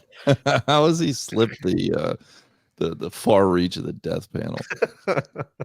The death panel seems like it's really cleaning stuff up a little bit. That's the headline of the week. You put the fear of God into some Corn Fairy guys. I took a lot of flack for that last week too. That was I gotta go home to Denver and get with my guy Jimmy Hardcake. Tell him, no, Jimmy, everything's good, man. My thing wasn't the guys that have been on that are like career Corn Fairy guys. It's more the guys that like make $12 million on like the big tour and then come down and like want to play Corn Fairy tour for a few years. And, like JT, like JT, like Jamie Lovemark, So anyway, did you guys watch any of LIV Bedminster? Oh my God, Cody put it on. Yeah, guys. It's so hard. I mean, it is golf for the ADHD generation, or maybe I'm old. I'll admit I'm certainly old. I don't think I'm a fuddy duddy, but holy shit, it was like, am I taking whippets? Like, what the fuck is going on? There's just too much. It's just too much. I can't. TC, I didn't watch any, but heartfelt congratulations. I know Ripper GC got it done for you. Yeah, the Rippers. Cam won by 7. Ripper GC won by 12 or 11 over the Crushers. High Flyers kind of collapsed there at the end. Smash 11th place, edged out the Majestics at the very end. They were 35 shots back. So damn, I hate that. Cleeks, another 9th place, kind of midfield finish there, finished ahead of the Ironheads. So gotta wonder what's going on with the Aces right now. Bottom line, Bedminster looked so hard. Dude, I've think played. Go ahead. Sorry, go ahead, Deej. Sorry. No, mine was a stupid story. Go ahead. I'd rather take the stupid. It's 3 a.m. here. Give me the stupid story. I was covering very quickly. Was covering this first leg of the playoffs one year in New Jersey. I think it was at Plainfield or something, or Ridgewood, one of those two. And I was asking somebody to like set up golf the next day, and they're like, "Oh yeah, I got you. I'm gonna get you out at Bedminster." I was like, "All right, well, don't have anywhere else to play. Like that sounds great. Would love to see it." Got out there, and he's like, "Don't even worry about it. Like, I called the pro. You guys are dialed. Just show up. Tell me you got an 8 o'clock tee time, and you'll be all set." I was like, "All right, cool." Showed up with my guy Big Play Ray out in New Jersey. Got to the guard gate. I was like, "Hey, yeah, what can I do for you?" I was like, "I'm DJ. I think I have like an 8 o'clock tee time. Like, we don't high pie. like, yeah, we don't do like tee times. What are you talking about?" I was like, I think like 8 o'clock. I think like someone called someone. And they're like, okay, but like I don't think so. But like, yeah, I guess go ahead. So they like waved us through. No staff was there. They were doing there was like one person vacuuming the locker room because like apparently, as we learned, they had a 1 o'clock shotgun that day. And they were not allowing any play on the golf course. But one person was there and was just like, I don't know. I mean, I guess if you could play before 1, like, yeah, just go knock yourself out. And we're coming up 18 and people are freaking out. Like, who the hell are these people that are on the golf course? It was like a Paylocity group that was going off. Brooks Koepka's there, like signing autographs, and we're making double on 18 to finish. It was a very weird experience. Randy, I'm sorry I had to tell that whole story, but I was trying to back out of it, but you really pushed me there. Anyways, what I'm saying is, no, I didn't watch any of the live event this week. Okay. It looked awesome.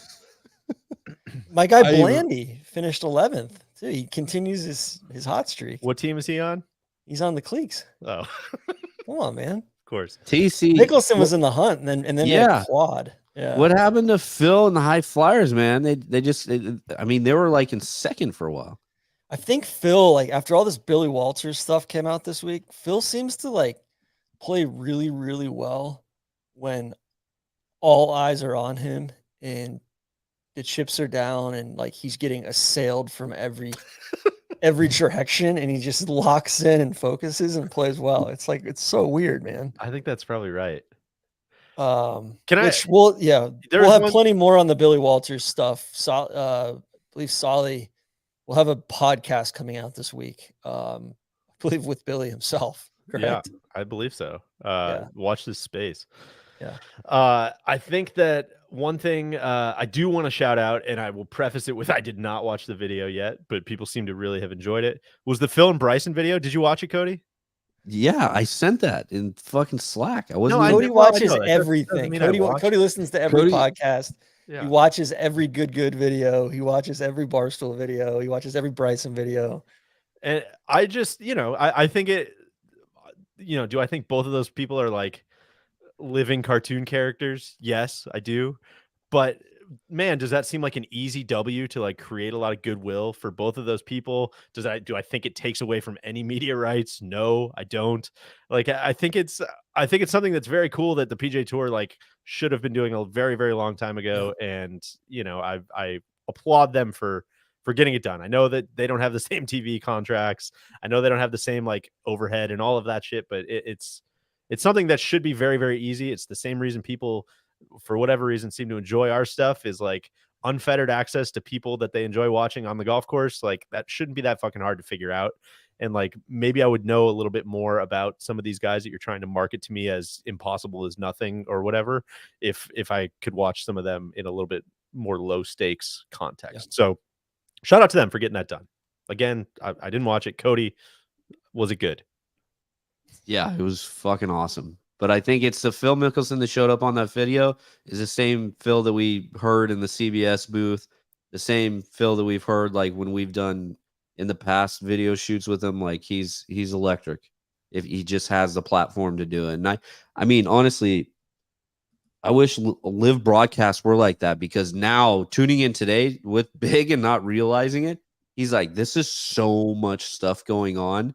And it's like, there has to be a happy medium somewhere. I understand. I like how they're pushing boundaries on their like overall coverage, but there's a middle ground that needs to be met, and I think that video perfectly encapsulated it. Here, here. And I think something else too is just watching. Like we can transition into some of the U.S. Women's Am stuff because I think it's a good segue. Is Bel Air was spectacular this week, and like it's a bunch of handheld cameras out there just following a match, right? Like you don't have Andy and Brendan were talking about that on the Shotgun Start this week. You don't have to put every single bell and whistle and make everything as expensive as possible. Yeah. Sometimes people just want to see like a golf match, the golf course, and some personalities and some legit competitiveness come out. Well, I think it's one of two things, right? Where it's like, this might be like a larger metaphor for the tour at large, but you can't like get stuck in the middle. And that's where I feel like the tour has been stuck in the middle for 1,000 years, right? Where it's like you can either make it small enough that it feels intimate. And it's exactly what you're saying, Tron, where it's like, oh man, like, let me see these handheld cameras, just get me some good audio, like get me up close and personal. Let me just like watch golf and like feel like I'm watching golf. Or you can make it like a souped up to 1,000 supercharged event. And like the PGA Tour is neither of those things. And they're constantly trying to do little bits and pieces of both of those. They never actually get there on either side, right? Yeah, and you can do both. Like you can do both in the same season, not at the same time. Yeah, but right. you can, you can flex either way, kind of, right? But yeah, I don't know. That's just kind of an overarching thing of like, yeah, there's no focus on the product. The product's just these vapid bells and whistles that, they basically used to. And like part of the reason Memphis was good today was because they had that weather delay and then they front loaded a lot of the commercials. Yeah. And the CEO interview and could actually show golf down the stretch and draw it out. Yeah. Felt like watching like an actual product. Yeah. So TC, should we talk about what's going on inside the moat? We should. I think it's the horniest organization in America. Super H. I mean, it's not like you want to maybe offer just like a hair of context to what you're talking about for those that are not following along. Yeah. So, relatedly, unrelatedly, I don't know. Andy Pazder resigned. He was the chief tournaments officer, chief competitions officer. All this stuff kind of rolled up to him. It was everything was like either rolling up to him, Tyler Dennis, or Ron Price. It seems like there's like 6 people that work at the tour when there's like 800 employees. And recently the tour had, put him on all sorts of different task force opportunities and meeting groups and, think tanks and all these things about the LIV negotiations. And, like Pazder's like doing a lot of stuff at the tour. And so for them to put him on all these committees and all these councils the last few months, and then for him to resign this suddenly is like a massive, massive deal. And I think it's in talking to a bunch of people at the tour, a bunch of people in the business who work with the tour, et cetera, talking to players, it's the tip of the iceberg. There's like the organization is rotting from within, and it's been like that for a while. Yeah. And I don't know. I'm just massively hesitant to get into any of the personal stuff. I know there's probably issues, but I think it's like, man, there's a pretty long litany of organizations who have taken the position of like, that person's no longer with the organization, we will not be commenting on it. And just doing that like over and over and over is like, doesn't usually go well. Usually someone tends to connect those dots and kind of swoops in to maybe figure out what's going on. And I don't know, it just is a very weird situation when someone as visible as that and someone as kind of like rolled into the fabric of the organization as that just like leaves with no possible context and no explanation whatsoever. Is just obviously makes everybody's spidey sense go off, I guess. Yeah. And it's, and like we're talking about people's families and people's livelihoods, and there's a bunch of great people that work at the tour, and I feel bad for those people because there's obviously malfeasance going on, and there's relationships with direct reports, and it's not just this one individual. There's a bunch of different examples as well. And You know, like I talked to Marianne O'Neill this week as well, who's currently has a Gosh, she's had a flamethrower out on Twitter, TC. yeah, I talked to her for quite a while on Saturday, and Volume shooter right now. She had you know, she has some ongoing litigation against Tom Pernice. He's got a trial set for next month. There's some domestic violence allegations there, witness intimidation, all sorts of stuff there. But you know, like anybody at the tour can say what they want about her, but I think her allegations have merit, and she has like the receipts to back the shit up as well. And it's, you know, the way that the tour handled her complaint, as well as it seems like others, not good. And Pazder was at the middle of that. And it just, I don't know, it just shows you like what, like, you know, I don't think Jay's like this bad, malicious guy. I just don't think he's surrounded himself with very good people. And it's like you're 6 years in now, 6.5 years into your role, and you were deputy commissioner before, you were head of the players before, like you had a good, you know, perspective on what the organization is and was, and how to put your own stamp on it. And I know, you know, and COVID could have been something to grease the skids on that and make that happen, you know, quicker. Right. And he's just totally dropped the ball and surrounded himself with some really like kind of malicious people, I think. So, yeah, I don't know. Yeah. That's plenty more to come, I think, on that front. Yeah, I think the tour at large might be a watch this space, Randy. Is Jay? It strikes me just listening and from afar, playing armchair psychologist, I guess. It seems like Jay, maybe in like sports parlance, he's like too much of a player's coach. Like at some point, if you're leading an organization like that, you can't be everybody's best friend, and you have to make some tough decisions. Yeah, but you also have to realize too, like when you have not just him, but like the person that he came in behind, when you sweep things under the rug, and then the new boss continues to sweep things under the rug, and then you realize like, wow, there's so many like lumps and bumps and stuff under this rug, and you go to like, do we replace it, or like, do we clean it, or what's going on? People just continue to just be like, oh no, we'll worry about that later. That's down the road. Yeah. Keep moving on. Totally. Kind of like the Tom Wom scams. For sure. Dude, that's honestly, Randy, that's where I'm getting to with like, it's like Waystar Cruises.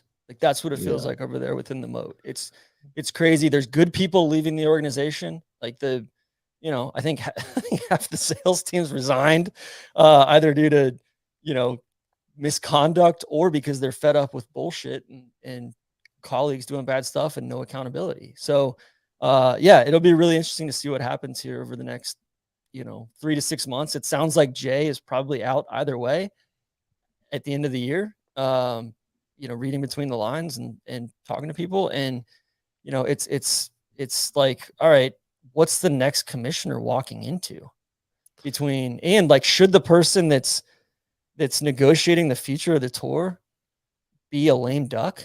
Like, does that make sense? Right. Yeah. No, I mean, no. Oh God.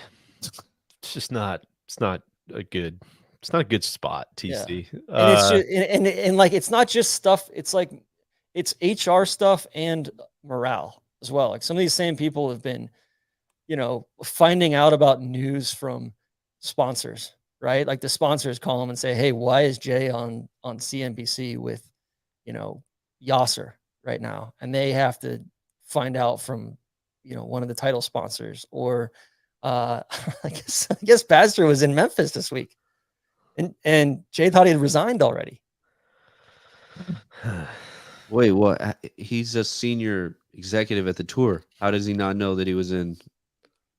There's no AC here. The showed up for Jay's that we have is overheating. That's what keeps going on. So I'll cool it down as you vamp here, TC. But how would he not know where like members of his senior executive team are at? That's a great question, Cody. One that I've asked multiple people, and they don't seem to have a great answer for it, and they seem just as bewildered as me. Well, if anybody's looking for more on the tour, KVV wrote a column. It's up on nolayingup.com. That kind of speaks to some of this stuff. I personally liked, TC clearly threw in the line about the app, which I was just that was TC's signature. That was kind of like when the Billy Walters quote of them trying to disguise Billy Walters' bets to make it sound like it was actually Phil placing the bets. That's how I felt about the line about the app inside KBV's story. But I could be wrong. Maybe that was KBV sharing that complaint. Well, it's like, what has Jay actually accomplished, right? Like the whole everybody's like, oh, he's delivering money to the players with like the media deal. That whole media deal is like, it's just the machine working that Tim Fincham set up. Tim Fincham and Dean Beeman like set up all this shit, and like the machine keeps working, and Jay knows how to work the machine, right? So he gets some credit there. But otherwise, like, did the live under par thing, hasn't done dick on the international side or the global side with the game, hasn't, didn't take any phone calls from PGL or LIV, painted them into this corner. There's been just countless examples of like mismanagement, incompetence, or complacency. I would, interest of fairness, I would say COVID's been a pretty big buzzkill the last 3 years. Probably got a lot of that weighing on his head. Totally. But also but even like from a comms perspective, like went on insisted on going on CNBC the morning the world was melting down to announce their tour deal. Like that's how much hubris they have. Andy Johnson on the Friday or the Shotgun Start brought up the vast acreage line this week, which I had forgotten about. But he was talking about vast acreage on that morning. No, everybody should keep coming out to PGA Tour events. Yeah, I don't know, man. It's watch this space. I think who knows what comes next. Anything else we want to get to? I think we might have lost the boys. Yeah. Bel Air was spectacular this week. Great work for USGA. Course showed out well, back nine especially. The Foz's Creek lives on there. It's delightful. No, there's some awesome stuff there. I think the putts were a lot of misread putts up and down that valley. A lot of it was a perfect match play venue. It's awesome. The quarterfinals were sweet. They were loaded in a way that we haven't seen at men's or women's am in a long time. Rachel Heck, LaTonna Stone, Anna Davis, Schofield, and then like the Yana Wilson, LaTonna Stone match in the round of 16 was also awesome. Haley Borja was super impressive, or Borja, I should say. Schofield just won. She beat LaTonna pretty handily. Was in control the whole day. But yeah, I was bummed that Saki Baba and Ingrid Lindenblad and a couple of the other top AMs weren't there. They played in the Women's Open this week, so I don't think they're opposite one another next year, but need to schedule those a little bit better. And yeah, I don't know. Props to Golf Channel and USA for the commercial free coverage too. It was yeah. And we've got the men's am starting tomorrow at Cherry Hills. Yeah, you were out there last week, right? I was. I'm working on a secret project. Can't tell anybody about it yet. Oh, the boys are back for the big finish. We're back, baby. Randy, any thoughts on Bel Air Country Club? Are you good? Oh my gosh, was it playing beautifully? No, I didn't see a single shot. Sorry. Oh, you would have loved it, Randy. It was. I know. It was good action. I can't tell you though. Just on that topic, sorry. Watching all the golf we did at Walton Heath, and then coming back here and just seeing the Memphis event, like, oh god, it's stark. Just how the ball reacts, the style of play. That was one of the things at Bel Air. Like on the 17th hole, Anna Davis hit a drive, in her semifinal match, and I think the ball was on the ground for like 30 seconds. It was awesome. Yeah, that course looks so cool. Wrapped. Hey, speaking of Memphis, we need to give a shout out to our girl Rachel Heck. Yeah. Came back after her healthy. Gnarly surgery over the last year, and recovery and injuries and coming back and not quite being ready, and a lot of just ups and downs for her. So to come back and actually play like super crazy high level golf was awesome to see. So God, Randy did the Kyle Porter tweet without even thinking about it. That's really going so from true. Walton Heath to Memphis. Yeah. A couple other news and notes things. Some changes afoot over at Golf Channel. It was reported Mark Loomis is leaving as kind of one of the or like, head producers. Longtime NBC exec Sam Flood is taking over. Which I think the context on Mark Loomis, maybe not a name that people hear all the time, but was kind of the guy that was behind a lot of the developments Fox that was, was widely praised at Fox, pushing the envelope forward. This is all projection and conjecture for me. I don't know if he ever really got the reins to do all that he probably wanted to do at the Golf Channel / NBC, but I don't know, man. Kind of seems like somebody who does have their head on right and who is kind of talented guy, pushing towards like really, really good stuff in golf, being kind of pushed out. So NBC continuing to make very, long-sighted, wise decisions, I'm sure. Yeah. We ran into, we didn't talk to her. We just saw her. Solly's Aunt Molly was over here for a few days. Which is shocking because Aunt Molly it seems like taking her hands off the steering wheel at Golf Channel. That was the other part of this news, I guess, as well. So, well, it was the Women's and Golf Summit, so nobody does more. Nobody does more for the game than NBC's Golf Channel.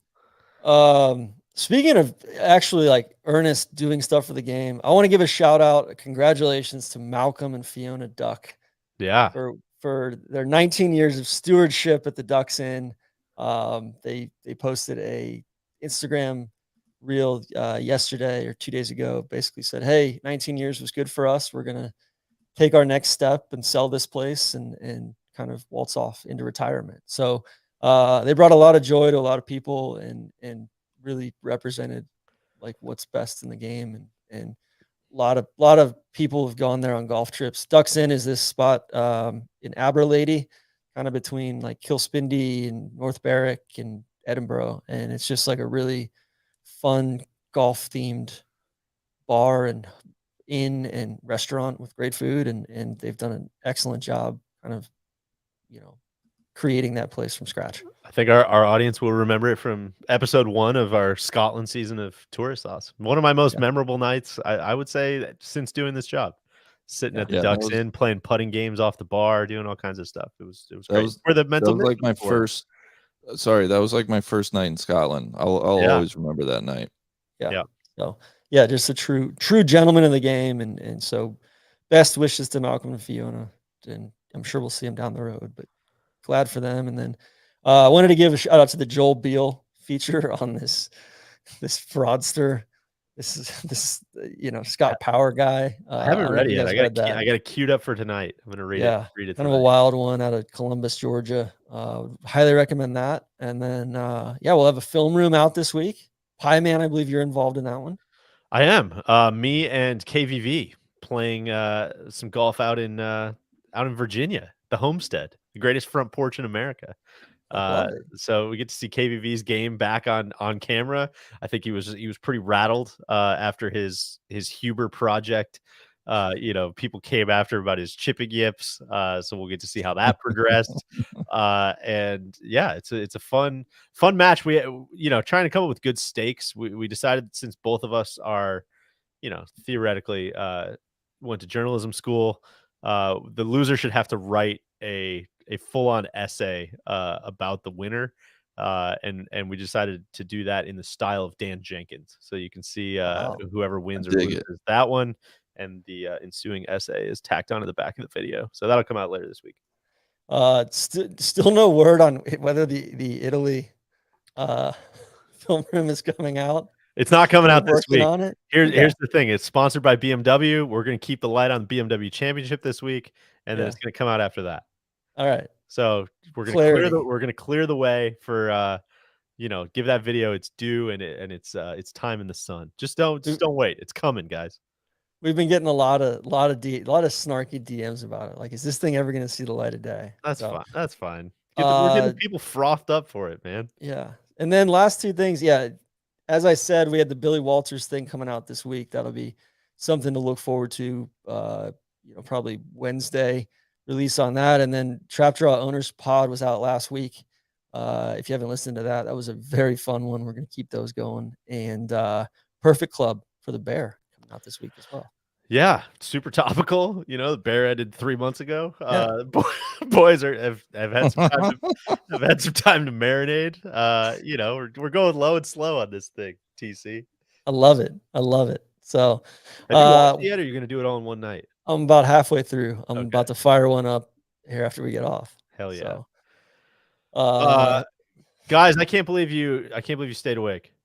Unbelievable job. I apologize. I don't know if we brought the A game, but I just want people to know we had a great week over here. I hope they were able to catch some radio or at least catch the tournament action. It was awesome.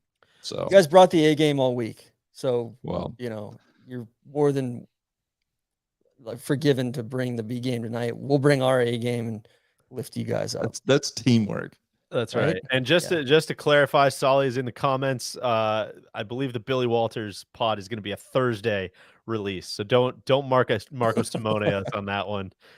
Looking for it Tuesday. It's not if you're keeping score at home, the official score it will be a hit on Thursday. Yeah, that's right. Thursday or really Friday if you're in Australia. That's right. Good clarification there. Randy, did your Reds get a win finally? They played a twin bill today. I saw they dropped the first game, but they came back and won the second game. So we won 2 out of 3 in Pittsburgh. We got some work to do to secure a playoff spot, but I'm still hopeful. My White Sox kind of dicked you guys down there. Yeah, sweep this weekend. Yeah, that's tough. That's tough. Can't even lose the right game. Yeah. Gage, it sounds like your White Sox might be in a similar situation to the Tour as far as just bad culture. I think that's right, TC. I think there's a lot of similarities actually. We should maybe unpack that. That's a good thought. I don't know if there's any physical altercations going on at the Tour, at least. Speaking of altercation, I guess real quick add one more thing. This guy can't stop. He can't get enough. Oh no, I almost gotten an altercation this week. Really? But it was avoided at the last second. Yeah, Cody, if you wanna throw the well, why don't you set the scene? The screenshot up. Somebody was looking for me this week. Do you guys have any guesses on who would be looking specifically for Big Randy? I have one. No, I have one guess. I'm gonna guess. I'm gonna guess it was Bailey Tardy. It was Bailey Tardy. We buried the hatchet, though. Hell yeah! I'm here to report. We buried the hatchet. A real game recognized game moment there. This kind of looks like the photo of TC and Riggs where they met at that hotel. Yeah. She was adamant, though, that I apologize one more time to her dog, Ramsey. Ramses? Well, I kind of panicked because I forget if it's Ramsey or Ramses. Like King, like when the second? The Egyptian guy? Yeah. Yeah, maybe just Ramsey. Bailey, if you're listening, I kind of forget which one. It's 3:15 a.m., but I apologize again for that. Sorry. Guys, I think that's gonna do it. We're gonna keep it just under the 2-hour mark. That's our promise to you over in London, guys. Let's cap it there, and we'll see you guys next week. Look for the podcast Thursday. Reminder Thursday with Billy Walters and Solly making his triumphant return to the pod. Thank you everybody for listening. Congratulations to all this week's winners, boys. Congrats on a great week over in London. Yeah. TC, great to be with you. Thanks for holding down the fort. Thanks for holding down the home side. Yeah, no. As Ramses and Patrick Wilson in the comments said, let my people go. Or no, I think that was Moses that said, "Let my people go." To quote Moses, "Let my people go." That's the end of the show, guys. Cheers, guys. Last major of the year coming up.